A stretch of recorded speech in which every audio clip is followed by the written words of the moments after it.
ప్రార్థన. పరిశుద్ధుడైన తండ్రి, ప్రేమగల దేవ, కృతజ్ఞతలు చెల్లిస్తున్నాము తండ్రి. సంఘములో తండ్రి, ఈ సంఘ బిడ్డలతో మీరు మాట్లాడడానికి మీరు ఇచ్చినటువంటి గొప్ప అవకాశాన్ని బట్టి కృతజ్ఞతలు చెల్లిస్తున్నాం. ప్రతిరోజు తండ్రి, ప్రతి వారం మీ పిల్లలతో మీరు మాట్లాడుతూనే ఉన్నారు. మరెందుకో ఈరోజు తండ్రి మరి ప్రత్యేకముగా మరికొన్ని గొప్ప విషయాలతో తండ్రి మీ బిడ్డలను మరింత బలపరచడానికి మీరు మాకు ఈ అవకాశాన్ని ఇచ్చారని నమ్ముతున్నాం. సహాయాన్ని దయచేయండి. జ్ఞానంతో మీ బిడ్డలందరినీ నింపమని క్రీస్తు పేరిట ప్రార్థన సమర్పిస్తున్నాను తండ్రి. ఆమేన్. ఆరాధనకు చేరవచ్చిన మీ అందరికీ క్రీస్తు పేరిట నా హృదయపూర్వకమైనటువంటి వందనాలు తెలియజేసుకుంటున్నాను. రోమిలికి రాసినటువంటి పత్రిక 8వ అధ్యాయము 5వ వచనం ఒకసారి మనం చదవాలి.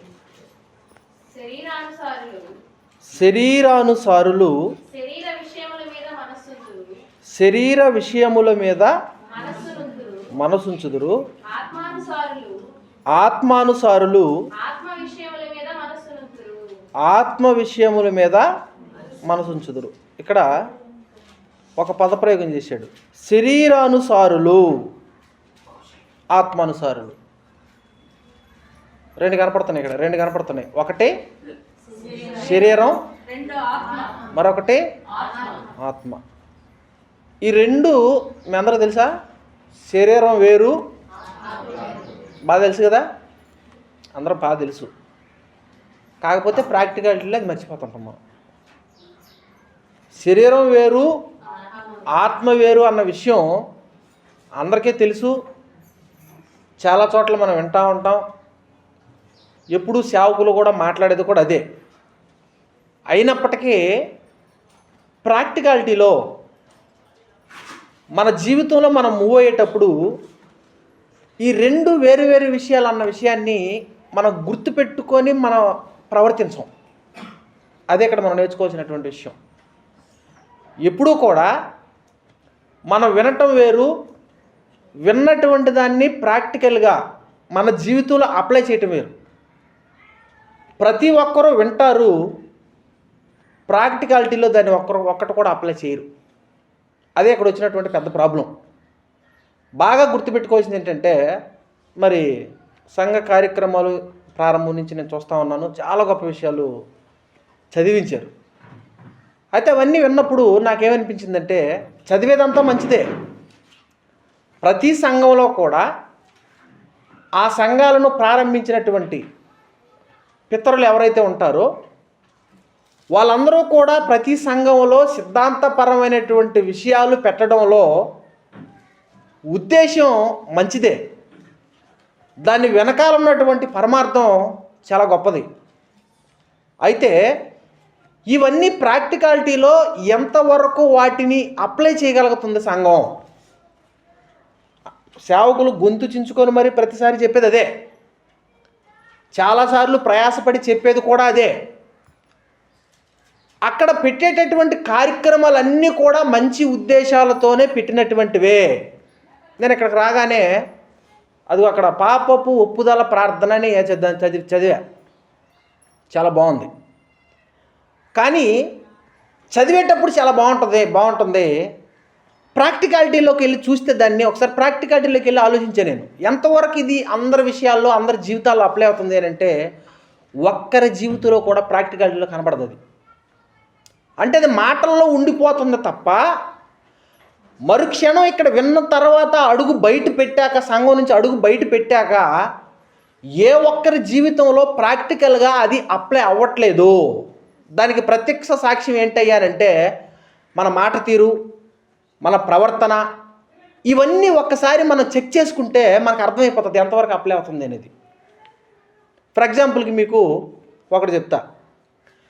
డాక్టర్ చదివేటప్పుడు ఇప్పుడు ఎక్కువ శాతం దేవుని సన్నిధిలోకి మనం వచ్చినప్పుడు కానీ, ఇప్పుడు కూడా ఎవరో ఒక ఆవిడ అక్కడ బాగాలేదని చెప్పేసి ప్రార్థన చేయమని చెప్పారు అని చెప్పేసి మనం విన్నాం.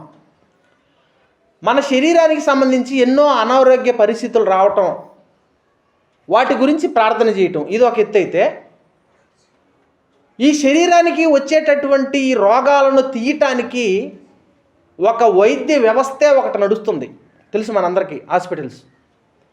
ఈ హాస్పిటల్లో మన శరీరానికి వచ్చినటువంటి రోగాలను తీయటం కోసం దానికంటూ ఒక విద్య, ఒక కోర్సు సపరేట్గా, మన శరీరంలో వచ్చేటటువంటి రోగాలను ఏ విధంగా తీయాలి అనే దానికి సంబంధించి రకరకాలైనటువంటి కోర్సులు, రకరకాలైనటువంటి విద్యలు నేర్పిస్తున్నారు. అవన్నీ చదువుకుంటారు. టాబ్లెట్స్ తయారు చేసేటప్పుడు కానీ, మనకి వేసేటటువంటి ఇంజెక్షన్స్ కానీ, కెమికల్స్ కానీ, అలాగే సెలైన్లు కానీ, ఇదంతా మెడిసిన్.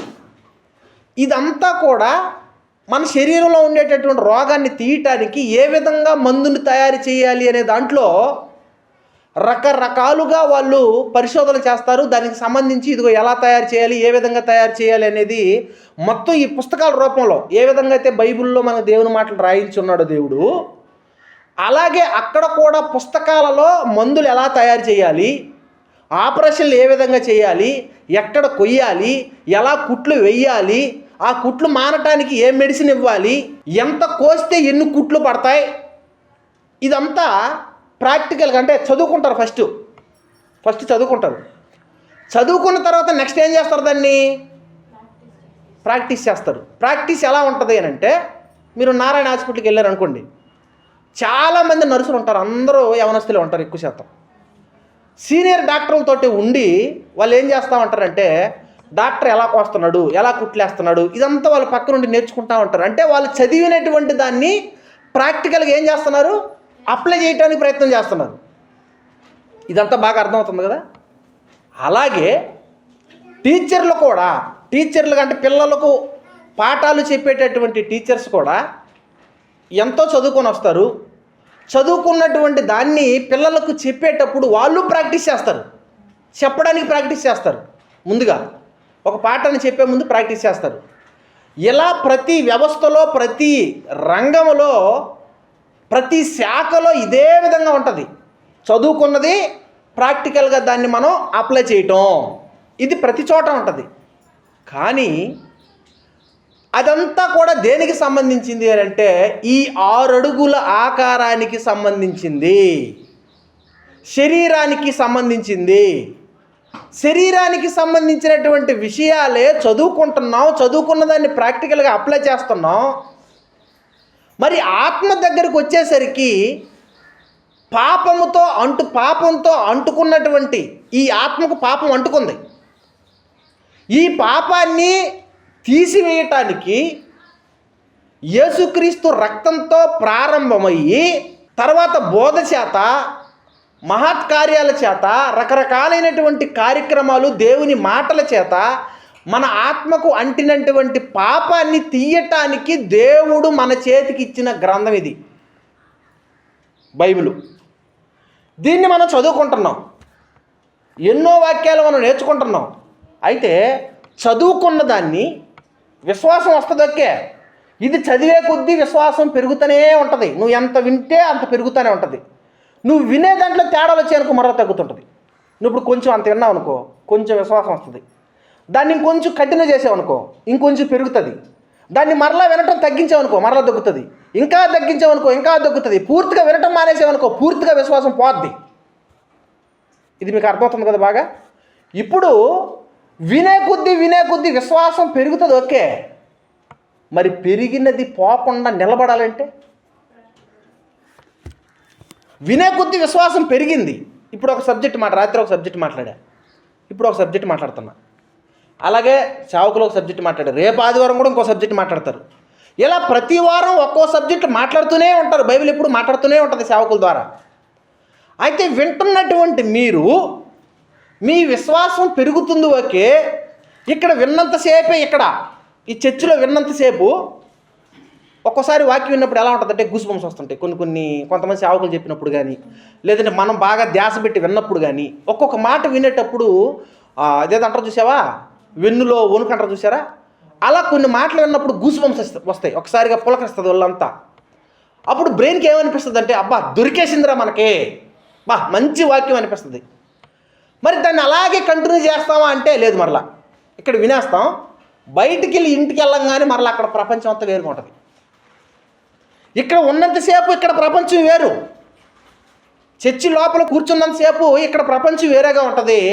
విని నెక్స్ట్ మనం ఇంటికి వెళ్ళగానే, మనం పనిచేసేటటువంటి వాతావరణంలోకి వెళ్ళగానే మరలా అక్కడ ప్రపంచం అంతా వేరుగా ఉంటుంది. మరలా అదంతా చూడగానే మరలా అక్కడ ఆ బ్రెయిన్ సెట్కి వెళ్ళిపోతాం మరలా. అంటే ఇక్కడ ప్రాక్టికాలిటీలో ఏమవుతుంది, ఇక్కడ విన్నటువంటి వాక్యం ఎంతవరకు నిలబడుతుంది, ఇది ప్రతి ఒక్కరు ఆలోచించుకోవాలి. పరలోకం ఊరకే లేదు, పరలోకం ఊరకే రాదు. మనం ఏమనుకుంటున్నామంటే ఒక భ్రమలో బ్రతుకుతున్నాం. మనం వాస్తవంగా చెప్పాలంటే ఒక భ్రమలో బ్రతుకుతున్నాం. బాప్తిసం తీసుకున్నాం, ఆదివారం చర్చికి పోతున్నాం, వాక్యం వింటున్నాం, ఈస్టర్కి ఒకసారి, క్రిస్మస్కి ఒకసారి, ఎప్పుడో లెంట్ డేస్ వచ్చినప్పుడు అలా ఉంటున్నాం, ఇంతే. అలా ఉంటే పరలోకం వెళ్ళిపోతామా? వెళ్ళాం. అందుకే ఇక్కడ ఈ మాట చదివించింది. మరలా అప్పుడు ఆ మాట చదువుతాం. ప్రాక్టికాలిటీ అన్న అందుకే శరీరానుసారులు శరీర విషయముల మీద మనసుంచుదురు, ఆత్మానుసారులు ఆత్మ విషయముల మీద మనసుంచుదురు. అంటే ఇక్కడ ఉన్నంతసేపు ఆత్మను అనుసరించి నడుచుకోవాలనిపిస్తుంది. బయటికి వెళ్ళంగానే మరలా మనం నడుచుకునేది దేని అనుసారంగా నడుచుకుంటాం? శరీరానుసారంగా నడుచుకుంటాం. ఇక్కడ అనుకుంటున్నాం ఆత్మానుసారంగా నడుచుకోవాలి అని, ఇక్కడ అనుకుంటున్నాము. బయటికి వెళ్ళంగానే దేని సారంగా నడుచుకుంటున్నాం? ఎంతటికి నువ్వు శరీరం వేరు ఆత్మ వేరు అన్నప్పుడు శరీరాన్ని ఆత్మ కంట్రోల్ చేస్తుందా, ఆత్మని శరీరం కంట్రోల్ చేస్తుందా? ఆలోచన చేయాలి. ఎంతెందుకు ఇక్కడ తూగు వచ్చింది అనుకోండి, కాసేపు నెమ్మదిగా వెళ్ళిపోతాం. అప్పుడు దేని కంట్రోల్ ఏది ఉంటున్నట్టు? నెమ్మదిగా తూగులోకి వెళ్ళిపోతున్నాము అని అంటే దేని కంట్రోల్లోకి ఏది వచ్చేస్తుంది? ఇప్పుడు ఆత్మ పవర్ ఎంత, శరీరం పవర్ ఎంత? ఇప్పుడు మన చర్చిలోకి వచ్చి చాలాసేపు అయింది, కరెంట్ పోయింది. ఎంతసేపు అవుతుంది? చాలాసేపు అవుతుంది. ఇప్పుడు ఆ ఫ్యాన్లన్నీ అలాగే ఆగిపోయినాయి, పవర్ ఆగిపోయింది, ఏమి లేదు, మనలో మాత్రం కరెంట్ ఉంది. అందులో కరెంట్ లేదు, కానీ ఈ 6 అడుగుల శరీరంలో కరెంట్ ఉంది కాబట్టి ఇప్పుడు దాకా మనం పాటలు పాడాం, ఇప్పుడు దాకా వాక్యాలు మాట్లాడుకున్నాం. అందులో కరెంట్ లేదు కాబట్టి తిరగల. అంటే పవర్కు ఉన్నటువంటి శక్తిని ఎవరో గుర్తించట్లేదు. మీకు ఒక క్వశ్చన్ వేస్తా. ఇప్పుడు నేను మీ అందరు కనబడుతున్నానా? చేతులు ఎత్తండి ఒకసారి. నేను మీకు కనబడుతున్నానా? అందరు కనబడుతున్నానా? ఇప్పుడు మీరు మాట్లాడింది పచ్చి అబద్ధం తెలుసా? చర్చిలోకి వచ్చి అబద్ధాలు మాట్లాడుతున్నారు మీరు. ఎలాగో చెప్పనా? ఇప్పుడు మీరు మాట్లాడింది పచ్చి అబద్ధం. ఎలాగో చెప్పనా? నువ్వంటే ఎవరో? నువ్వు అంటే ఎవరో? ఇప్పుడు మనం మాట్లాడుకుంటున్నాం కదా, ఇదిగో ఇది నా మొబైల్, ఇది నా ఫోను. ఇప్పుడు ఇది నేను ఒకటా వేరువేరా? తెలిసిపోతుంది, మాటల్లోనే తెలిసిపోతుంది. అంటే నేను వేరు, ఈ ఫోన్ వేరు. ఈ ఫోను నాది, ఈ ఫోను నాది. అంటే ఈ ఫోను నేను ఒకటి కాదా? కాదు. క్లియర్. ఈ బైబిలు నాది. ఇప్పుడు ఈ బైబిలు నేను ఒకటా? కాదు. తెలిసిపోతుంది. ఇప్పుడు ఈ షర్టు నాది. ఇప్పుడు ఈ షర్టు నేను ఒకటా? కాదు. ఇప్పుడు ఈ చెయ్యి, వచ్చేస్తున్న పాయింట్ దగ్గరికి, ఈ చెయ్యి నాది. ఇప్పుడు ఈ చెయ్యి నేను ఒకటా? అదే పొరపాటు పట్టేది, మీరు పడేది పొరపాటు అదే. ఇప్పుడు దాకా ఈ ఫోను నాదే అంటే కాదు, వేరు అన్నారు. పదం ఏమన్నా మారింది? ఎక్కడన్నా మార్చాను పదం నేను? ఈ ఫోను నాదే అన్నా, ఇక్కడ పదం మార్చలే నేను. ఈ బైబిలు నాది అన్న, పదం మార్చలే నేను. జాగ్రత్తగా వినాలి, పదం మార్చలే నేను. ఈ షర్టు నాది, పదం మార్చలా. ఈ చెయ్యి నాది, పదం మార్చలా. మరి ఎందుకు ఇక్కడ పొరపాటు పడుతున్నారు మీరు? ఇక్కడ ఆన్సర్ కరెక్ట్గా చెప్పిన వాళ్ళు ఇక్కడ శరీరం దగ్గరకు వచ్చేసరికి ఎందుకు కన్ఫ్యూజ్ అవుతున్నారు? మనం అంటే ఏమనుకుంటున్నారు ప్రతి ఒక్కరు అని అంటే ఈ శరీరం అనుకుంటున్నారు. అలా అనుకుంటున్నారు కాబట్టి ఈ శరీరం కోసం బ్రతుకుతున్నారు, ఈ శరీరం చెప్పినట్టు అంటున్నారు. దెయ్యం ప్రతి ఒక్కరిని మాయలో ఉంచింది ఏదన్నా ఉందని అంటే ఇదే. ప్రతి ఒక్కరిని ఈ శరీరమే నువ్వంటే ఈ శరీరం అని ప్రతి ఒక్కరికి బోధించింది కనుకనే, ప్రతి ఒక్కరికి అలవాటు చేసింది కనుకనే ఈ కనబడేటటువంటి ఈ 6 అడుగుల ఆకారమే నేను అనుకొని దానికోసమే బ్రతుకుతున్నాం మనం. అదే అక్కడ చెప్పింది. ఇప్పుడు ఇక్కడ క్లియర్గా ఉంది, బైబిల్ క్లియర్గా ఉంది. శరీరానుసారులు అంటే శరీరాన్ని అనుసరించేవారు ఎవరాళ్ళు? ఆయన ఎవరంతటిగా చెప్పండి? సాతానా. ఆడి మీద నెడతారు లేస్తే ఆడప్పుడు దొరికాడని. ఆడి తప్పు కాదు, మందే తప్పు. పండు తినింది ఎవరు? అవ్వ, ఆదాము. పండితిని తినింది నువ్వు, నెట్టేది మాత్రం ఆడి మీదకి. ముందు దేవుడు ముందే చెప్పాడుగా, ఆడ ఒకడు వస్తాడు, ఆడి మాట వినొద్దని ముందే చెప్పాడుగా. మరి ఆయన చెప్పిన తర్వాత కూడా మరలా దేవుడి మాటకు వ్యతిరేకంగా వెళ్ళి ఆ పండు తినేసి మరలా సింపుల్గా దాని మీద నెడతారు. ఆయన కాదు అనుకోవాల్సింది, ఇక్కడ మనల్ని మనం అనుకోవాలి. ఇక్కడ పొరపాటు చేసింది మనం. ఆయన క్లారిటీగానే చెప్పాడు, ఆయన మంచిగానే చెప్పాడు. ఆ బోట్లో ఏలెట్టకు షాక్ కొడుతుందని చెప్పారు పాస్టర్ గారు. మీరు వెళ్ళి అందులో ఏలు పెట్టేటట్టు కొట్టుకొని ఇప్పుడు ఆయన అంటే ఉపయోగం ఉందంటారా? ఆయన చెప్పారు ముందుగానే, అందులో ఏలెట్టొద్దు, అది పవర్ షాక్ కొడుతుందని చెప్పాడు. ఈ బైబిల్ దగ్గర కూడా మన జీవితానికి సంబంధించి కూడా మనం అలాగే కన్ఫ్యూజ్ అవుతున్నాం. ఈ 6 అడుగుల ఆకారం, ఇది 6 అడుగుల ఈ శరీరం, అది నువ్వు 2 ఒకటి కాదు. ఇప్పుడు ఇందాక మీరే చెప్పారు, మీ నోటితోనే చెప్పారా 2 వేరు వేరే అని? మరి 2 వేరు వేరు అని చెప్పి మీరే మరలా ఈ శరీరం నాదే, ఇది ఎవరిది, ఈ శరీరం నాది, ఈ చెయ్యి నాది అనగానే మరలా అంటున్నారు. ఇప్పుడు చెప్పండి, మరలా ఈ చెయ్యి నాది, ఇప్పుడు ఈ చెయ్యి నేను ఒకటా వేరు వేరా? చెప్పాలి గట్టిగా అందరూ. ఇది మీరు ఒప్పుకుంటేనే. ఇప్పుడు ఒక మాట రేపు ఒక మాట అనకూడదు. మరలా మీరు రేపు ఒకసారి అడగండి ఇదే క్వశ్చన్. ఓకే, ప్రతి వారం అడుగుతూనే ఉన్నాడు. ఎందుకంటే జీవితం మొత్తం ఏడా కనెక్ట్ అయి ఉంది. నేను ఎందుకు పదే చెప్తున్నానంటే, ఎన్ని ప్రసంగాలు చేసినా ఈ కాన్సెప్ట్ అర్థం కాకపోతే ఎవరో పరిశుద్ధులుగా మారరు. ఆత్మ కాన్సెప్ట్ అర్థం కాకపోతే దేవుడు ఎవరు? ఆత్మ. పోనీ ఆయన్ని ఏమన్నా బాగా అర్థం చేసుకున్నామా? అబ్బే, ఆయన్నే అర్థం చేసుకోలేదు. 4 భాగాలుగా విడగొట్టి చెప్తాం మీకు ఈరోజు. జీవితంలో మనం 4 గురించి క్లారిటీగా తెలుసుకోవాలా. ఈ 4 గురించి క్లారిటీగా తెలుసుకుంటే ఎక్కడా కూడా ఆ తెలుసుకున్న దాన్ని ప్రాక్టికల్గా అప్లై చేస్తే మనం ఏం చేయక్కర్లా, ప్రశాంతంగా బ్రతకొచ్చు. ఈ 4 కాన్సెప్ట్లు ఎవరికి తెలియకపోవటం వల్లే వచ్చే ప్రాబ్లం అంతా అక్కడ వస్తుంది. 4 పాయింట్లు చెప్తా. ఫస్ట్ ఇది మనం బాగా తెలుసుకోవాల్సింది దేవుడు గురించి పూర్తిగా తెలుసుకోవాలి. దేవుడు ఎవరో, ఆయన ఎలా ఉంటాడు, ఆయనకి ఏమన్నా ఆకారం ఉందా, ఆయన లక్షణాలు ఎలా ఉంటాయి, ఆయన గురించి పూర్తిగా తెలియాలి. ఓకే, తర్వాత దెయ్యం అంటే ఏంటి, దానికి ఏమన్నా ఆకారం ఉందా, లేదంటే ఏమన్నా తలసీర కట్టుకుంటుందా, మల్లెపూలు ఏమైనా పెట్టుకుంటుందా, లేదంటే ఇంకేమన్నా గౌన్లు వేసుకుంటుందా, అసలు దాని స్ట్రక్చర్ ఎలా ఉంటుంది, ఆత్మ కాన్సెప్ట్ ఇదంతా. దీని గురించి పూర్తిగా తెలిస్తే మన పాపంలో పడిపోకుండా ఉండటానికి వీలుగా ఉంటుంది. ఇకపోతే ఈ ప్రకృతి ఎలా వచ్చింది, ఏ పదార్థంతో తయారైంది, ఇది తెలియాలి. ఇక 4వది మనిషి, మన గురించి. అసలు మనిషి అంటే ఎవరో, మనమంటే ఎవరో, మన జీవితం అంటే ఏంటి, ఇవన్నీ తెలియాలి. అంటే టోటల్గా 4 పాయింట్లు తెలియాలి. 1 దేవుడు, 2 దెయ్యం, 3 ప్రకృతి, 4 మనిషి. ఈ 4 గురించి తెలిస్తే బైబిల్ అర్థమైపోయినట్టే. ఈ 4 గురించి బైబిల్లో ఉంటుంది. మీరు బైబిల్ 66 పుస్తకాలు తిరగేసినా ఈ 4టికే కనెక్ట్ అయి ఉంటుంది. బైబిల్ మొత్తం కనెక్ట్ అయి ఉంటుంది. కనుక ఇందులో ఈరోజు నేను మాట్లాడాలనుకున్న పాయింట్ ఏంటంటే మనిషి. ఇప్పుడు నువ్వు అంటే ఎవరయ్యానంటే శరీరం కాదు, ఆత్మ. ఒకసారి చూద్దామా? యోహాను సువార్త 6వ అధ్యాయము. బైబిల్లో మాటలే ఈ పాయింట్లు తప్ప మిగిలినవి మాట్లాడుకుంటాం మనం. 6:63 యోహాను సువార్త 6వ అధ్యాయము 63వ వచనం. ఆత్మయే జీవింపజేయుచున్నది, శరీరము కేవలము నిష్ప్రయోజనం. అంటే ఇప్పుడు నువ్వంటే ఎవరో, గట్టిగా నువ్వంటే ఎవరో. వచ్చిన ప్రతిసారి నేను ఇదే అడుగుతాను, ఇంకేం అడగను. నువ్వు అంటే ఎవరో. ఇప్పుడు అక్కడికి వెళ్ళేసి స్కూల్లోకి వెళ్ళి ఎవరు అనగానే ఆత్మ అనేరు, వాళ్ళు కన్ఫ్యూజ్ అవుతారు ఫస్ట్ టీచర్లు.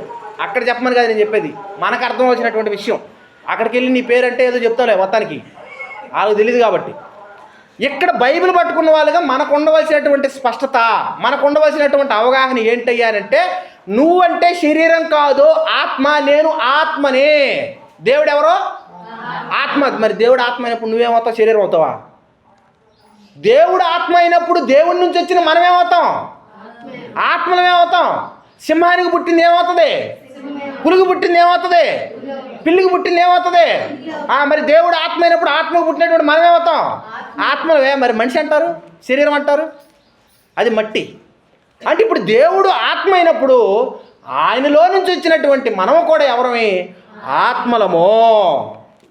ఈ ఆత్మకి దేవుడు ఏం చేశాడయ్యా అనంటే, ఒక 6 అడుగుల ఆకారాన్ని, ఈ షర్టు ఏ విధంగా అయితే నేను ఈ శరీరాన్ని కప్పుకున్నానో అలా దేవుడు ఒక 6 అడుగుల ఆకారాన్ని తయారు చేసి అందులో పంపించాడు. ఇది మీ అందరూ తెలుసు. దేవుడు నేల మట్టితో నిర్మించి చెప్పండి ఇక గట్టిగా జీవవాయువును ఊదగా నరుడు ఏమయ్యాడట? జీవాత్మ అయిను. అక్కడే ఉంది కదా జీవాత్మ అయినని. అంటే ఇప్పుడు నువ్వు అంటే ఎవరంటే ఆత్మ. ఇప్పుడు ఈ ఆత్మ కంట్రోల్లో ఏముండాలి?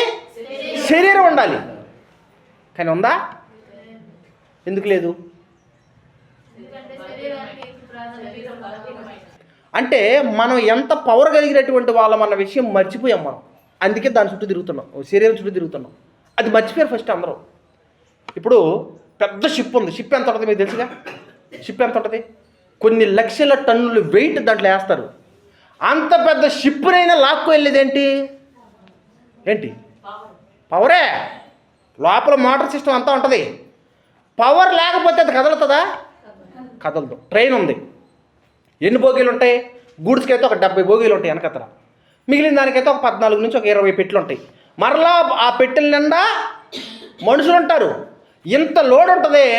ఎదరో ఒక ఇంజిన్ ఉంటుంది. ఆ ఇంజిన్ పైన అది ఒకటి ఉంటుంది. ఇట్లా ఇది ఉంటుంది చూసాం మనం అప్పుడప్పుడు పంగళకర టైప్లో పెట్టుకుంటాం. ఆ టైప్లో దానికి పైన తీగలకు అలా తగిలించంగానే పవర్ అందులోకి రాగానే ఆ ఇంజిన్ ఏం చేస్తుంది? వెనకాల ఉన్నటువంటి అంత లోడ్ మొత్తాన్ని లాక్కి వెళ్ళిపోతుంది. అంటే అంత వెయిట్ కలిగినటువంటి దాన్ని పవర్ నడిపిస్తుందా లేదా? నడిపిస్తుంది. ఇంత పెద్ద విశ్వం దాన్ని నడిపిస్తుంది కూడా పవరే. ఇలా సృష్టిలో ప్రతి దాన్ని నడిపిస్తున్నది, కదిలిస్తున్నది పవరే. అదే శక్తి. దేవుడు కూడా ఒక మహాశక్తి, ఒక సూపర్ న్యాచురల్ పవర్ ఆయన శక్తి కాబట్టే ఈ సృష్టి మొత్తాన్ని నడిపిస్తున్నాడు. ఆయనలో నుంచి వచ్చినటువంటి మనం అంటే నువ్వు నేను, మనం ఎవరమే? మనం కూడా శక్తే. ఆ శక్తిని ఒక 6 అడుగుల ఆకారంలోకి దేవుడు పంపి ఆ శరీరాన్ని కంట్రోల్ చేయమని ఆత్మకు చెబితే ఆత్మ శరీరాన్ని కంట్రోల్ చేయట్లేదు, కానీ శరీరం దేన్ని కంట్రోల్ చేసేటట్టు అయిపోయింది. ఆలోచించుకోవాలి అందరూ. ఇది మీకు గుర్తుంటేనే, మీకు మరలా చెప్తున్నా పదే పదే నేను. ఎందుకంటే ఎన్ని ప్రసంగాలు నేను బైబిల్లోంచి చాలా సబ్జెక్టులు మాట్లాడవచ్చు. ఎన్ని మాట్లాడినా ఇది మీకు అర్థం కాకపోతే నయా పైసా ఉపయోగం ఉండదు. నయా పైసా ఉపయోగం ఉండదు. ప్రాక్టికల్గా మీరు అప్లై చేయాల్సింది ఒకటే గుర్తుపెట్టుకోండి. ఎన్ని ప్రసంగాలు విన్నా ఇది మీ బ్రెయిన్లో ఫస్ట్ ఉంటేనే మిగిలిన ప్రసంగాలన్నీ దాన్ని కనెక్ట్ చేసుకుంటేనే మీరు ముందుకు వెళ్ళగలరు. ఇది మీ బ్రెయిన్లో లేకపోతే సేవకుడు ఎన్ని ప్రసంగాలు చెప్పినా మీకు ఉపయోగం ఉండదు. ఎందుకంటే మీకు ఇది అర్థం కాకుండా, ఇది ఎలాంటిదంటే చెప్పనా, ఈ ఆత్మ కాన్సెప్ట్ అనేది ఎలాంటిదంటే, నీకు అఆలు రాకుండా, అసలు ముందు నీకు అఆలు అనేటివే రాకుండా ఎంత పెద్ద పుస్తకం తెచ్చి నీ చేతిలో పెట్టి చదువు అన్నాం అనుకో, చదువుతారా? చదవాలంటే ఏమి రావాలి? అఆలు రావాలి, గుడింతాలు రావాలి, అవన్నీ రావాలి. ఈ ఆత్మ కాన్సెప్ట్ ఏంటయ్యానంటే అఆలు లాంటిది, గుడింతలు లాంటివి. ఈ ఆత్మ కాన్సెప్ట్ మనకు అర్థమైతేనే మిగిలిన కాన్సెప్ట్లన్నీ మనకు అర్థమవుతాయి. ఈ ఆత్మ కాన్సెప్ట్ మీకు అర్థం కాకపోతే ప్రతి కాన్సెప్ట్, ప్రతి వాక్యాన్ని అపార్థాలు చేసుకునే పరిస్థితిలో ఉంటాయి. ఎలాగో చెప్పనా? ఇప్పుడు నేను వచ్చి ఒక ప్రసంగం చేశాను మీకు. రేపు పొద్దున ఇంకొక ఆయన వచ్చి ఇంకొక డెప్త్లో వెళ్ళి ఇంకొంచెం ప్రసంగం చెప్తాడు. అప్పుడు మీరు ఎలా ఫీల్ అవుతారంటే, నిన్న వచ్చి ఆయన అలా చెప్పాడు, ఈయనేంటి ఇంకోలా చెప్పాడు అంటే ఆయన తప్పుడు పోజు చేస్తున్నాడు మీకు అర్థమవుతుంది. ఎందుకు ఇలాంటి ఆలోచనలు వస్తాయి మనకి? ఎందుకు ఇలాంటి అభిప్రాయాలు మనకు వస్తున్నాయి చెప్పనా? ఎవరు చెప్పినా సరే వాక్యాల మధ్య ఎందుకు ఆయన వేరేలా చెప్తున్నాడు, ఈయన వేరేలా చెప్తున్నాడు, ఆయన వాక్యానికి ఈయన వాక్యానికి చాలా తేడా ఉంది, ఆయన తప్పు చెప్పాడు, ఈయన రైట్ చెప్పాడు, ఇలాంటి అభిప్రాయాలు ఎందుకు వస్తున్నాయి చెప్పనా? ఆత్మ కాన్సెప్ట్ ఎవరికి అర్థం కాల. అది అర్థం కాకపోవటం వల్లనే బోధనలు అపార్థాలు చేసుకునే పరిస్థితులు వస్తాయి. అదే నీకు ఆత్మ కాన్సెప్ట్ బాగా తెలుసు అనుకో, ఎవరు ఎంత పెద్ద డెప్త్లోకి వెళ్ళి చెప్పినా సరే నువ్వు ఈజీగా ఆత్మ కనెక్ట్ చేసుకుని అర్థం చేసుకోగలవు. ఎందుకు అపార్థాలు చేసుకుంటున్నారు? ఎందుకు బైబిల్లో ఉన్న విషయాలు అందరికి ఒకేలా అర్థం కావట్లేదు అంటే అసలు ఫస్ట్ వాళ్ళు ఎవరు అట్లా వింటున్నారు. ఆత్మ అని తెలుసు, శరీరం వేరని తెలుసు, ఆత్మ వేరని తెలుసు. ప్రాక్టికాలిటీలో దాన్ని ఎవరో బ్రెయిన్లో పెట్టుకోవట్లేదు. అలా పెట్టుకోకపోవటం వల్లే మిగిలినటువంటి ఏ విషయాలు అర్థం కావట్లేదు. ఒకవేళ అర్థమైనా వాటిని జీవితంలో అప్లై చేయలేకపోతున్నారు. ఇప్పుడు ఇది బ్రెయిన్లో పెట్టుకోండి, మీరు ప్రతి చోట అప్లై చేసుకోండి. ఇప్పుడు శరీరం వాక్యం వినేటప్పుడు నిద్ర వస్తూ ఉందనుకో, నీ మాట నేనటువంటి అని ఒకసారి అనుకో. ఆ ఆత్మగా నువ్వు అనుకో, నిద్ర వస్తుందేమో చూద్దాం. అలా అనుకో, నెమ్మదికి వెళ్ళిపోతావు, దాంట్లోకి జారిపోతావు. పాపం చేసేటప్పుడు, ఒక తప్పుడు ఆలోచనలు వచ్చినప్పుడు, ఏదైనా ఒక తప్పుడు కార్యక్రమాలకు పిలిచినప్పుడు, ఏదైనా సరే మన బ్రెయిన్లోకి వచ్చిన వెంటనే నేను ఆత్మ శరీరం మాట్లాడటం ఏంటి అని నువ్వు టక్కన అనుకోగలిగితే, అది నువ్వు మర్చిపోకుండా గుర్తు తెచ్చుకోగలిగితే పాపం చేయవు. అది నువ్వు మర్చిపోతున్నావు కాబట్టే నువ్వు పాపం చేసేస్తున్నావు వెంటనే. ఇదే ప్రాక్టికల్ థియరీ, ఇంకేం లేదు, ఇంకేం చెప్పక్కర్లేదు. ఇది ఒక్కదాన్ని మీరు ప్రాక్టికల్గా అప్లై చేసి చూడండి. ఒక బూతు మాట వచ్చేస్తావు తెలియకుండా, నువ్వేంటి శరీరం మాట్లాడటం ఏంటి, నువ్వు చెప్పినట్టుగా నోరేనాలా అని నువ్వు ఆ సమయంలో గుర్తు తెచ్చుకోగలిగితే, నువ్వు దాన్ని కనెక్ట్ చేసుకోగలిగితే నీకు రాదు. ఆ మాట ఆగిపోద్ది, టక్కన ఆగిపోద్ది, అక్కడే ఆగిపోతుంది. అప్పుడు ఏమైనట్టు? ఇప్పుడు ఒక బూత్ మాట అండి, చిన్నప్పటి నుంచి ఒక వాతావరణంలో పెరిగావు, తల్లిదండ్రులు మాట్లాడడం వల్ల, లేదంటే మన చుట్టుపక్కల మాట్లాడడం వల్ల మొత్తానికి నీకు అలవాటు అయిపోయింది, చిన్నప్పటి నుంచి అలవాటు అయిపోయింది. ఇప్పుడు బూతులు మాట్లాడడం తప్పు అని వాక్యం చెప్తుంది. చెప్పేటప్పుడు అది తప్పు అని నీకు తెలుసు. నువ్వు వెళ్ళిపోగానే ప్రాక్టికల్గా ఆ మాట రాబోయింది, దగ్గరికి నోట్లోంచి రాబోయంగానే ఒక్క నిమిషం ఆగేవనుకో, టక్కన ఆగేవనుకో. అక్కడ నేను ఆత్మని, నా కంట్రోల్లో శరీరం ఉండాలా. కాబట్టి ఈ శరీరం నోటితో బూతు మాట్లాడటం ఏంటి, అది నా కంట్రోల్లో నేను చెప్పినట్టు వినాలి అని నువ్వు ఒకవేళ అనుకుంటే బూతు మాట్లాడతావా? మాట్లాడు. ఇలా ఎందుకు ప్రాక్టికల్గా అప్లై చేసుకోలేకపోతున్నారు అంటే, నీ ఆత్మ కాన్సెప్ట్ నీకు అర్థం కాలేదు, సరిగా అర్థం కాలేదనే. అర్థమైతే నువ్వు దాన్ని కంట్రోల్ చేస్తావు, నెమ్మదిగా బ్రెయిన్ వదిలేస్తావు, బ్రెయిన్ ఇష్టం వచ్చినట్టు వదిలేస్తావు. అది పొత్తనే ఉంటుంది, దీనిలోకి వెళ్తుంటుంది, ఆత్మ లాక్కోపోతుంటుంది. ఇప్పుడు ఇక్కడ చెప్పిన మాట అదే. ఇప్పుడు చదవండి మరలా, ఇప్పుడు నేను చెప్పిందంత మనసులో పెట్టుకొని. మళ్ళీ 8వ అధ్యాయం, రోమిలికి రాసిన పత్రిక 8వ అధ్యాయం. అంటే ఆ మాటలు అంతుందా? ప్రాక్టికాలిటీ ఇది. శరీరానుసారులు అంటే ఆత్మగా ఉన్న నువ్వు శరీరం చెప్పినట్టుగా నువ్వు వింటే అప్పుడు నువ్వేమవుతావు? శరీరానుసారుడు అవుతావు, అంటే శరీరాన్ని అనుసరించేవాడు అవుతావు. ఇప్పుడు నువ్వు శరీరాన్ని అనుసరించకూడదంటే నువ్వేమై ఉండాలా? నీకేం గుర్తుండాలా? నీకేం తెలిసి ఉండాలా? కిందకి ఆత్మానుసారులు ఆత్మ విషయముల మీద మనసుంచుదురు. అంటే నువ్వు ఆత్మ అన్న విషయం నీకు గుర్తుంటే ప్రాక్టికల్గా నువ్వు దాన్ని అప్లై చేస్తే శరీరం చెప్పినట్టుగా నువ్వు వినవో, శరీరాన్ని నీ కంట్రోల్లో పెట్టుకుంటావు. ఈ చేతులతో దేవుడి పనులు చేపిస్తావు, ఈ నోటితో దేవుని మాటలే మాట్లాడిస్తావు, ఈ కాళ్ళతో దేవుని పని కోసమే ఈ కాళ్ళను నడిపించేలా చేస్తావు, ఈ మెదడుతో దేవుడి ఆలోచనలే చేసేలా చేస్తావు. ఇప్పుడు ఆ ఫ్యాన్ ఉంది. ఇప్పుడు ఫ్యాన్ దేని తెచ్చావు నువ్వు ఇక్కడికి? చర్చిలో గాలి ఇవ్వటం కోసం, అంటే ఓన్లీ నీకు అది తిరిగి నీకు గాలి ఇవ్వటం కోసమే తెచ్చావు. ఇప్పుడు ఆ ఫ్యాను నీకు గాలి ఇవ్వటం తప్ప ఇంకో పని చేస్తుందా? చేయదు. ఎందుకంటే అది ఆ పర్పస్ కోసమే దాన్ని తయారు చేశారు. ఈ ఫోన్ ఉంది, ఈ ఫోన్ మనం వాడుకోవడం కోసమే తయారు చేయబడింది, ఇంకో దానికి వాడతాం దీన్ని వాడం. అలాగే మనకు ఉన్నట్టు మనం వాడే ప్రతి వస్తువులు ఏ పని కోసం అయితే ఆ వస్తువులు పనిచేస్తున్నాయో, అలాగే దేవుడు ఈ 6 అడుగుల శరీరాన్ని ఏ పని కోసం అయితే ఆత్మైన మనకు అప్పగించాడో ఆ పనికే నువ్వు ఈ శరీరాన్ని వాడాలే తప్ప మిగిలిన ఏ కార్యక్రమాలకి నువ్వు దాన్ని వాడకూడదు.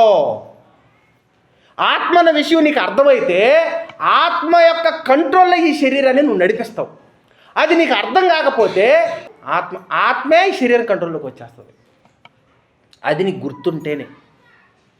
ఓకే, 100 కాన్సెప్ట్లు చెప్పాలి, ఒకటే చెప్పే సింపుల్గా. ఆత్మ, నువ్వంటే ఎవరో మళ్ళీ చెప్పండి, నువ్వంటే ఎవరో?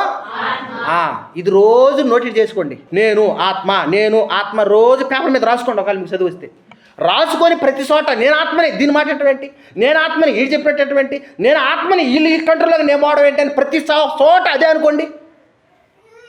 మీకు ఇంకేమైనా చెప్పాల్సిన అవసరం ఉంటుందా? మీరే 10 మందికి చెప్తారు. గంటల ప్రసంగాలు చేయాల్సిన అవసరం ఉంటుంది ఇక్కడ నిలబడి.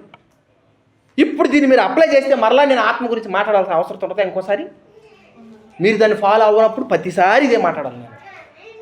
అప్పుడు మీరు కూడా ఎలా ఫీల్ అవుతారంటే, ఎప్పుడు చూడు ఈ ఆత్మ ఎప్పుడు చూడు అదే మెసేజ్ అంటారు. మీరు దాన్ని ఫాలో అవ్వనంతసేపు దాని గురించే దేవుడు మాట్లాడుతూనే ఉంటాడు. అది వదిలిపోదు మిమ్మల్ని. ఒక మాటలో చెప్పాలంటే, ఫస్ట్ క్లాస్ పాఠం అయితేనే సెకండ్ క్లాస్కి పోతావా, సెకండ్ పాఠానికి పోతావా, ఫస్ట్ పాఠం అవ్వకుండానే సెకండ్ పాఠానికి వెళ్ళిపోతావా కదా? ఇప్పుడు మీరు ఎన్నో ప్రసంగాలు నేర్చుకున్నారు కదా చర్చిలో. ఫస్ట్ మీకు చెప్పినటువంటి విషయాన్ని మీరు ప్రాక్టికల్గా అప్లై చేసి 2వ పాఠానికి వెళ్ళారా? దాన్ని అప్లై చేయకుండానే వింటూ వెళ్ళిపోతున్నారు. చెప్పండి, నిద్రలు మాట్లాడుకుందాం. పోయినారు ఏం చెప్పారు చెప్పండి ఒకసారి. పోయినారు చర్చిలో ఏం చెప్పారు, దేని గురించి చెప్పారు? అంటే ఎవరి కంట్రోల్లోకి పోయారు మీరు? ఎవరి కంట్రోల్లోకి వెళ్ళారు? తెలుస్తుంది కదా. తెలిసినప్పుడు దాన్ని ఏం చేయాలి? కంట్రోల్ చేయాలి. ఇప్పుడు ఇది గుర్తుపెట్టుకోండి, మరలా దేవుడు నాకు అవకాశం ఇస్తే నేను మరలా ఇదే అడుగుతాను మిమ్మల్ని. ఇది మీకు అర్థమైందంటే ఒక విషయం చెప్తా, లేకపోతే ఇంకో విషయం మీకు ఎందుకు చెప్పాలి అసలు? ఇది మీరు ఫాలో అవ్వకుండా నేను నా దగ్గర ఉన్న పిల్లలకు నేనే కొత్త పాఠాలు చెప్పను. ముందు ఇవి ప్రాక్టికల్గా దాన్ని అప్లై చేస్తేనే నెక్స్ట్ లెసన్ వాళ్ళకి, లేకపోతే ఇంకోటి అవసరం లేదు. శరీరానికి సంబంధించినటువంటి లోకంలో లోక జ్ఞానమే ఫస్ట్ క్లాసులో పాఠాలు అవ్వకుండా సెకండ్ క్లాస్కి అయినప్పుడు బైబిల్లో నీకు మొదట మూలపాఠం అన్నాడు దాన్ని. ఎబ్రి పత్రికలో మొదట మూలపాఠములు మీకు మరలా ఒకటి బోధింపవలసి. ఏంటి మూలపాఠం? యేసుప్రభు చెప్పిన మూలపాఠం ఏంటి చెప్పనా? మూలపాఠం చూపిస్తే ఇప్పుడు మీకు ఒకసారి దీన్ని మత్తయి సువార్త. యేసుప్రభు రావటం మీరు ఆశీర్వదించబడును గాక మీ కుటుంబాలు అని అల్లా కొండ మీద ప్రసంగంలో ఎత్తుకోవటం ఏ పాఠం ఎత్తుకున్నాడు తెలుసా ఆయన? ఒకసారి చూడండి, మత్తయి సువార్త 5వ అధ్యాయము. ఆత్మ విషయమై దీనులైన వారు ధన్యులు. ఏ పాఠం చెప్పాడు? మొట్టమొదట కొండ మీద ప్రసంగం. ఆత్మ గురించిగా చెప్పాడు. ఇంకేమైనా చెప్పాడా? ఈ పాఠం ఎంతమందికి అర్థమైంది చెప్పండి? ఈ విషయం ఎంతమందికి అర్థమైంది? శిష్యులండి దగ్గరుండి నేర్చుకున్నారు యేసుప్రభు దగ్గర, తిట్టించుకున్నారు ఎన్నోసార్లు తిట్టాడు యేసుప్రభు వాళ్ళని. నేర్చుకున్నారు, మాటలు పడ్డారు, వాళ్ళ చేత అనిపించుకున్నారు, యేసుప్రభు చేత తిట్టించుకున్నారు, కానీ నేర్చుకున్నారు, గొప్పలు అయ్యారు. వాళ్ళ ప్రాణ త్యాగాలే ఈరోజు మనం ఇక్కడ కూర్చోడానికి కారణం. వాళ్ళకి ఆత్మ కాన్సెప్ట్ బాగా అర్థమైంది. మనకు అర్థమవుతుందా? నువ్వు ఎవరు నువ్వు? మరి గట్టిగా చెప్పాలి, ఎవరు నువ్వు? ఆత్మ. ఇదే మీ మొదటి పాఠం. ఇంకోసారి ఇస్తే రెండో పాఠం చెప్తా మీకు. మొదటి పాఠం ఏంటి? ఆత్మ. రాత్రి వచ్చిన వాళ్ళు ఎవరున్నారు ఇక్కడ? మళ్ళీ చెప్తా, రాత్రి ఏం చెప్పాను? చిన్నప్పటి నుంచే పిల్లలకు నేర్పించమని చెప్పా. పిల్లలకి చిన్ననాటి నుంచే ఇచ్చిన ప్రతిదీ దేవుడిచ్చాడని చెప్పండి. నేను పెద్ద కాన్సెప్ట్లు చెప్పట్లా మీకు, చిన్నవి చెప్తున్నా. మీరు పిల్లలకి ఏవి ఇచ్చినా, అవి పాలు ఇచ్చినా, వాళ్ళకి యాపిల్ పళ్ళు ఇచ్చినా, తినడానికి మీరు ఏది ఇచ్చినా, అన్నం పెట్టినా, ఇవన్నీ దేవుడు నాకు ఇస్తే నేను తీసుకొచ్చి మీకు ఇస్తున్నాను. దేవుడు గొప్పవాడు. తప్పు చేస్తే శిక్షిస్తాడు, తప్పు చేస్తే కొడతాడు. ఇదే చెప్పండి మీ పిల్లలకి. మీ పిల్లలకి చిన్ననాటి నుంచి ఇదే నేర్పించండి. బూతులు మాట్లాడా అక్కడే మూతి పగలగొట్టు, రెండోసారి మాట్లాడడం. తప్పు చేశాడా అక్కడే చిన్నగా కొట్టు, పెద్దవాడు. అప్పుడు తెలుస్తుంది తప్పు చేస్తే శిక్ష ఉంది అనేది వాడికి అప్పటి నుంచి అలవాటు అవుతుంది. వాడు బూతులు మాట్లాడుతుంటే మురిసిపోతుంటావు. అమ్మాను నాన్నను నేను నా చెవులారా విన్నా నేను. వాళ్ళు బూతులు మాట్లాడుతుంటే వాళ్ళని చూసి అవేవో పెద్ద పరిశుద్ధమైనటువంటి వాక్కుల్లాగా వాటిని చూసి మురిసిపోతుంటారు. బూతులు మాట్లాడుతున్న మూతి పాల్గొట్టాల్సింది అసలు నువ్వు నేర్పించేది నువ్వే ఫస్ట్. ముందు నువ్వు బూతులు మాట్లాడుతున్నావు కాబట్టి ఆడికి వస్తున్నాయి. ఏం అర్థమవుతుందండి బైబిల్? దేవుని బాధ ఎవరికైనా అర్థమవుతుందా? మనకి ఎప్పుడు అర్థమవుతుందంటే రోగంతో వచ్చి మంచం బెడ్ మీద పడుకుంటాం చూసావా? ఏ నారాయణలోనే అక్కడ పడుకుంటాం చూడు. చివరి క్షణాల్లో ఇంకా ప్రాణం పోతుంది అనే సమయంలో అప్పుడు గుర్తొస్తాయి, అన్నీ గుర్తొస్తాయి. బాగున్నప్పుడు గుర్తురావా? ఎందుకు అలాంటి పరిస్థితులకు వెళ్ళాలి? అసలు చనిపోతేనే పరలోకంకి వెళ్ళగలననే ధైర్యం నీకుందా? ఆ నమ్మకం ఉందా నీకు? ఆలోచించుకోండి ఒకసారి.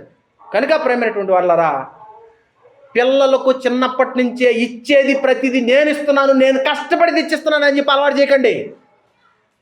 దేవుడు ఇస్తే నేను తెచ్చిస్తున్నాను అనేది అలవాటు చేయండి. ఇచ్చింది దేవుడే, మనం కాదు. దేవుడు ఇస్తే, దేవుడు మనకి శక్తిని ఇస్తే మనం కష్టపడి తెచ్చి పిల్లలకి ఇస్తున్నాం. అది చెప్పకుండా ఇదిగో నేను మీ అమ్మని, నేను కష్టపడుతున్నాను తెలుసా నీకోసం. దేవుడు పోయేటట్టు మధ్యలోకి. స్కూళ్ళల్లో నేర్పించేది కూడా అదే. ముందు ఎవరట? తల్లి, తర్వాత తండ్రి, తర్వాత గురువు. దేవుడికి 4వ ప్రైజు, లాస్ట్ ప్రైజ్ దేవుడికి. ఎక్కడ తీసుకెళ్ళి పెట్టారు దేవుడిని? 4వ స్థానంలో. ఎక్కడున్నారు దేవుడు? మొదటి స్థానంలో దేవుడు ఉండాలా? ఏం చేసింది సమాజం? ఏం నేర్పిస్తుంది? కానీ బైబిల్లో స్పష్టంగా ఉంది. కనుక ప్రేమైనటువంటి వాళ్ళరా, పిల్లలకు చిన్ననాటి నుంచే ప్రతిదీ దేవుడు ఇస్తున్నాడని చెప్పండి. దేవుడు ఆత్మ అని చెప్పండి. ఆయన పేరు ఏంటయ్యా అని అంటే ఒకటే, ఆయన పేరు దేవుడు. దేవుడు అంటే ఏంటి? గాడ్ అంటే ఏంటి? ఏదైనా క్రియేట్ చేయగలడో, దేన్నైనా ఆపరేట్ చేయగలడో, దేన్నైనా నాశనం చేయగలడు, సృష్టించగలడో, నడిపించగలడో, నాశనం చేయగలడు. ఆయన పేరే దేవుడు. దానికి పెట్టిన పేరే శక్తి, ఆ శక్తికి పెట్టిన పేరే దేవుడు. మరి మిగిలిన దేవుళ్ళు అవన్నీ నువ్వు పెట్టుకున్నావు అవన్నీ. దేవుడి పేరు దేవుడే. అందుకే ఆయన అంటాడు, మోషే గారు అడిగినప్పుడు, అయ్యా నీ పేరేం పేరని చెప్పాలని అడిగితే ఏమన్నాడు ఆయన? నేను ఉన్నవాడను, అనువాడనై ఉన్నాను, నా పేరు దేవుడు, నేనే దేవుణ్ణి. శరీరం కోసం మీరు నడుస్తున్నారా? మీరు చెప్పినట్టుగా శరీరం నడుస్తుందా? ఆలోచించుకొని ప్రాక్టికల్గా దాన్ని పెట్టుకునే ప్రయత్నం చేయండి. మిగిలిన గుర్తుపెట్టుకుంటాగా ఎవరిగా తిట్టాను అనుకోని, కానీ నన్ను తిడతావా? ఆ రోజు నువ్వు ఏమన్నావు తెలుసా? ఆ రోజు నువ్వు ఎంత మాట ఉంటే నన్ను అంటావు, నువ్వు ఆ మాట అంటావు, అది గుర్తుపెట్టుకుంటావు మరలా బాగా. నిన్నెవరైనా ఏదన్నా తిడితే దాన్ని మర్చిపోవే, అది కాదు, దాన్ని వదిలేయండి. ఎవరన్నా మిమ్మల్ని తిట్టారా, సనుక్కున్నారా, గొనుక్కున్నారా, ఇవి వదిలేయండి, అవసరం లేనివి అవి. మీరు గుర్తుపెట్టుకోవాల్సింది ఏదన్నా ఉంటే ఒకటే, నేను ఆత్మని, నాకు దేవుడు ఒక శరీరం ఇచ్చాడు, ఈ శరీరాన్ని పరిశుద్ధంగా వాడమన్నాడు, పరిశుద్ధంగా ఈ శరీరాన్ని ఉంచమన్నాడు. వైట్ షర్ట్ వేసుకున్నా, ఇప్పుడు దీని మీద మరక పండిస్తానా? మరక చాలా జాగ్రత్తగా చేస్తా. ఉతికేటప్పుడు కూడా అన్ని బట్టల్లో వేస్తే ఎక్కడ రంగు ఊరిపోతుందని సపరేట్గా మరి ఉతుకుతాం వైట్ షర్ట్ని. నీ శరీరం కూడా అంతే. కనుక ప్రేమైనటువంటి వాళ్ళరా, ఆత్మ గురించి, దేవుడు ఆత్మ, దెయ్యం కూడా ఆత్మే, మనం కూడా ఆత్మలమే, అన్ని ఆత్మలే. అంటే ఇక్కడ మనకు బాగా అర్థం అవ్వాల్సిన విషయం ఏంటయ్యా అని అంటే, ఆత్మ గురించి మనకు బాగా అర్థమైతేనే జీవితం గురించి మనకు బాగా అర్థమవుతుంది. కాబట్టి ఆత్మ గురించే బాగా అర్థం చేసుకునే ప్రయత్నం చేయండి. ఓకే, ప్రార్థన. పరిశుద్ధమైన తండ్రి, ప్రేమగల దేవా, కృతజ్ఞతలు చెల్లిస్తున్నాను తండ్రి. గొప్ప విషయాలు మాకు నేర్పిస్తున్నారు తండ్రి. ప్రతిదీ కూడా తండ్రి ఆత్మే. మీరు ఆత్మ, మీ ద్వారా క్రియేట్ చేయబడినటువంటివి కూడా ఆత్మలే. ఈ ఆత్మ కాన్సెప్ట్ తండ్రి మాకు అర్థమైతే తప్ప మా జీవితాల గురించి అర్థమయ్యే పరిస్థితులు లేవు తండ్రి. అది అపవాదికి తెలుసు కనుకనే ఆత్మకు సంబంధించినటువంటి విషయాలు అర్థం కాకుండా శరీర సంబంధంగా తండ్రి మా మనసులను మార్చివేస్తుంది. దాని కుయుక్తిని ఎరిగినటువంటి విధంగా ఇక మీదటైనా సరే తండ్రి, మేము అనగా ఆత్మలమని, ఆత్మల యొక్క కంట్రోల్లో ఈ శరీరాన్ని నడిపించేలా సహాయం దయచేయమని, జ్ఞానంతో మీ బిడ్డలందరినీ నీకు నడిపించమని, ఇంత గొప్ప అవకాశాన్ని నాకు ప్రసాదించినందుకు మరొకసారి మీకు కృతజ్ఞతలు చెల్లిస్తూ ఈ సంఘాన్ని, సంఘ సేవకులను దీవించి నడిపించమని క్రీస్తు పేరట ప్రార్థన సమర్పిస్తున్నాను తండ్రి. అందరికీ క్రీస్తు పేరట వందనాలు.